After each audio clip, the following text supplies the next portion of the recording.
Apa sih Bu bedanya antara 1170 tanpa S, tanpa SS, dan 1770S dan 1770SS? Kalau 1770 tanpa S dia hangat, artinya karena nggak pakai S.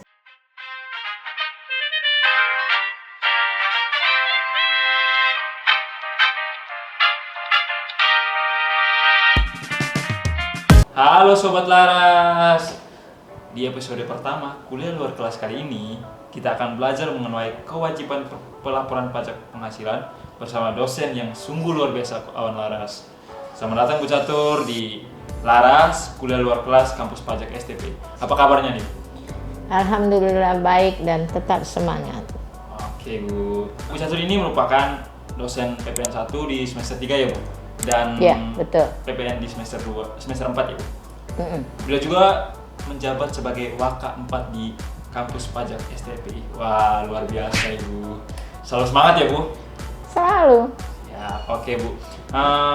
Sebelum menjadi akademisi, beliau adalah aparatur sipil negara di Direktorat Jenderal Pajak kurang lebih 32 tahun ya, bukan waktu yang singkat ya Bu. Berkarir hampir 31-32 tahun. Ya. Di waktu yang cukup lama dan berbagai pengalaman, beliau Bu Catur tuh pernah menjabat sebagai tenaga pengkaji di bidang ekstensifikasi dan insentifikasi, benar Bu? Ekstensifikasi dan intensifikasi. Oke, terus beliau juga pernah menjabat di Direktur Peraturan Perpajakan 1. Direktur Peraturan Perpajakan 1. Lalu saya sebagai Direktur Keberatan Banding. Lalu sebagai Kepala Kantor Wilayah Direktorat Jenderal Pajak Banten di Serang, dan terakhir sebelum saya pensiun saya menjabat sebagai Kepala Kantor Wilayah DJP Jawa Barat 3 berkedudukan di Bogor. Oh, di Bogor ya Bu ya. Berarti terakhir sebelum Ibu pensiun itu di Bogor ya Bu? Betul. Berapa tahun tuh Bu di Bogor? Di Bogor dari 2018 sampai 2021, karena saya mengakhiri karir sebagai aparatur sipil negara tahun 2021. Banyak kesan juga pastinya Bu di Bogor. Pasti, karena mengalami pandemi. Bagaimana mengelola kantor, mengelola pekerjaan, dan juga mengelola SDM saat pandemi itu satu tantangan yang berat. Ya Sobat Laras, yuk kita dengar penjelasan Bu Catur mengenai pelaporan pajak penghasilan. Silakan Bu. Makasih. Hai Sobat Laras yang saya banggakan dan juga Ibu sayangi dimanapun kalian berada. Kalau kita berbicara mengenai kewajiban perpajakan, tentunya kita tidak terlepas dari apa sih kewajiban perpajakan yang namanya lapor pajak.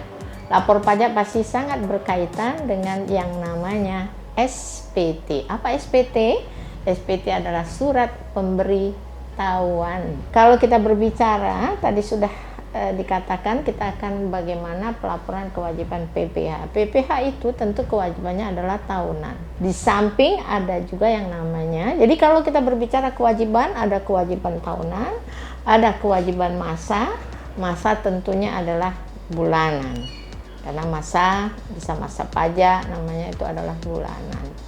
Yang mana yang tahunan? Tahunan PPH secara menyeluruh, tapi ada juga yang masa bulanan, itu ada 21, 22, 23, 26. Nah, itu banyak hal. Sekarang kan eranya adalah musimnya, bukan eranya. Kalau era kita berbicara itu luas sekali, tapi musim, kalau kita berbicara musim yang Maret dan April itu kan adalah masa-masa pelaporan SPT tahunan PPH. Jadi pas nih kita untuk berbicara mengenai gimana kita kewajiban melaksanakan kewajiban pelaporan SPT. Nah, kalau kita bicara kewajiban laporan SPT tahunan PPH, tentu kita akan yang terpikirkan adalah formulir SPT. Apa sih sarana yang digunakan untuk melaporkan pajak? Karena wajib pajak itu ada orang pribadi, ada badan. Kalau orang pribadi melaporkan SPT tahunannya ada dikenal dengan 3 jenis formulir. Satu adalah SPT 1770, 1770S, dan 1770SS.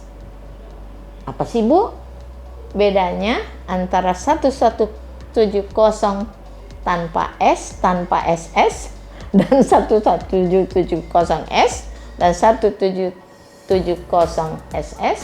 Kalau 1770 tanpa S dia hangat, artinya karena nggak pakai S, itu adalah bagi orang pribadi yang memiliki usaha. Tetapi kalau 1770S orang pribadi yang memiliki penghasilan dari lebih satu sumber.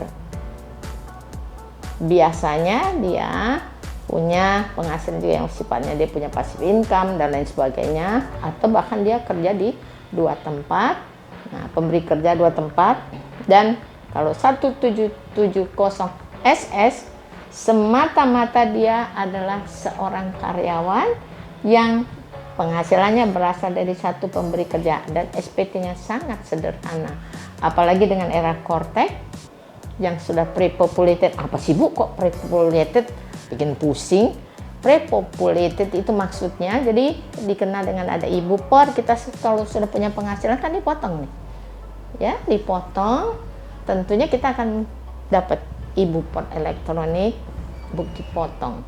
Nah, itu akan mengisi sendiri nanti di SPT kita. Jadi pada saat kita mengisi SPT kita sudah ada nanti data-data penghasilan kan sudah dipotong.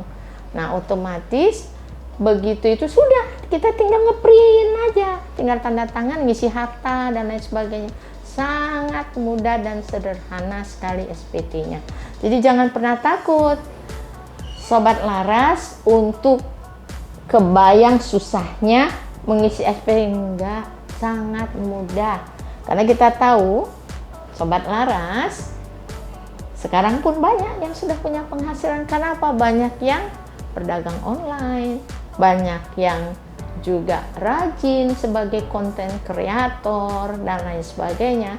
Nah, pasti kan sudah punya penghasilan. Ayo, jangan lupa isi dan laksanakan kewajiban pelaporan pajaknya ya. Kewajiban pelaporan pajak yang kedua adalah oleh wajib pajak badan. Wajib pajak badan tentunya hanya ada satu jenis formulir SPT-nya, itu adalah 1771. Kapan mesti melaporkan SPT? Bagi orang pribadi paling lambat 3 bulan setelah berakhirnya tahun pajak. Dan bagi wajib pajak badan adalah 4 bulan setelah berakhirnya tahun buku atau tahun pajak. Bu, kenapa sih Bu kok kata-katanya tidak yang pasti, kenapa harus 3 bulan dan 4 bulan? Karena kalau hitung 3 bulan dari tahun kalender itu kan berarti berakhirnya di 31 Maret. Kalau 4 bulan bagi badan kan akan berakhir di April. Kenapa kok nggak dikatakan aja langsung, oh 30 April, oh 31 Maret. Jangan lupa tahun buku kan bisa berbeda-beda. Tidak melulu adalah tahun kalender, karena wajib pajak kemungkinan ada yang memulai tahun bukunya dari 1 April ke 31 Maret atau bahkan dari 1 Juli ke 30 Juni. Sehingga makanya undang-undang tidak akan membunyikan itu pasti di tanggal Maret dan juga di akhir April. Jadi itu maksudnya dari bunyi ini. Kalau lagi kita berbicara mengenai kenapa sih Bu kita harus lapor PPH sebagai warga negara yang baik, anak-anak muda yang calon-calon pemimpin negara adalah dimulai dengan kesadaran yang muncul dari dirinya sendiri untuk bagaimana melaksanakan tugas dan kewajiban sebagai warga negara yang baik, yang cinta tanah air, yang cinta negeri, yang ingin negerinya maju, sejahtera, sentosa, dan ikut ambil bagian dan berperan serta membantu negara. Itulah laksanakan kewajiban perpajakannya. Bayarlah pajak. Bu, bayar pajak kan kalau kita punya penghasilan, betul. Tetapi kewajiban mendaftarkan NPWP dimulai dari kalau kita sudah memenuhi subjektif dan objektif. Apa sih Bu subjektif objektif? Subjek artinya dia adalah seorang warga negara, seorang yang memiliki penghasilan. Objeknya tentu adalah penghasilan itu sendiri. Nah, kamu bayar pajak apa? Kalau orang pribadi, tentunya kalau dia sudah berada di atas PTKP. Kalau dia sudah berada di atas PTKP, berarti dia akan membayar pajak. Kalau masih berada di bawah PTKP, dia tidak akan bayar pajak. Bu, apa sih Bu PTKP? Bikin bingung nih. PTKP apa? PTKP adalah pendapatan atau penghasilan tidak kena pajak yang tentunya bergantung kepada tidak menikah atau tidak kawin, punya anak 1, punya anak 2, punya anak 3, istri bekerja, istri tidak bekerja, yang tentunya bisa dipelajari nanti di undang-undang. Jelas itu nanti ya, bisa dilihat gitu di berapa PTKP-nya. Nah, itu sangat bergantung. Tapi jangan pernah takut bahwa kalau kita sudah memenuhi subjektif objektif, daripada aku bayar pajak nggak usah deh minta NPWP. Nah, itu yang salah besar. Berarti belum tumbuh kesadaran dari sobat-sobat Laras untuk menjadi warga negara yang baik, yang punya peran serta. Nah, ini kira-kira kenapa muncul kewajiban perpajakan. Jadi kewajiban perpajakan itu adalah bukti kita cinta tanah air, bukti kita cinta sama negara, dan ambil bagian dalam peran serta negara membangun negeri kita yang kita cintai dengan munculnya kesadaran ya dari diri kita sendiri untuk melaksanakan kewajiban. Kenapa? Kita adalah sistemnya adalah self assessment. Jadi bayar pajak dengan cara kamu hitunglah sendiri. Setelah kamu hitung, bayar pajaknya, setor pajaknya ke kas negara, lalu laporkan pembayaran itu ke kantor pelayanan pajak di mana kalian terdaftar. Dan cara lapor juga nggak susah kok, bisa dengan aplikasi sistem. Gitu kira-kira, Sobat Laras, ayo semangat untuk menjadi seorang wajib pajak yang sadar dan peduli dengan melaksanakan secara sukarela, secara self-assessment kewajiban pajaknya. Namanya manusia ya Bu, nah, pasti ada minornya Bu, nah, ada lupanya atau ada salahnya. Nggak usah anak muda kalau soal lupa, lalai, apa. Manusia tidak pernah luput dari namanya betul. Salah Bu. Ya, itu ada konsekuensinya Bu kalau kita lupa lapor atau terlambat lapor. Itu bagaimana? Jangan lupa ya, kalau kita berbicara mengenai kewajiban, pasti selalu akan disertai dengan sanksi. Berarti Filosofinya ya. Undang-undang berarti ya. Filosofinya kenapa sih kewajiban selalu ada sanksi? Namanya juga wajib. harus ada. Ya, jadi kalau kamu ingin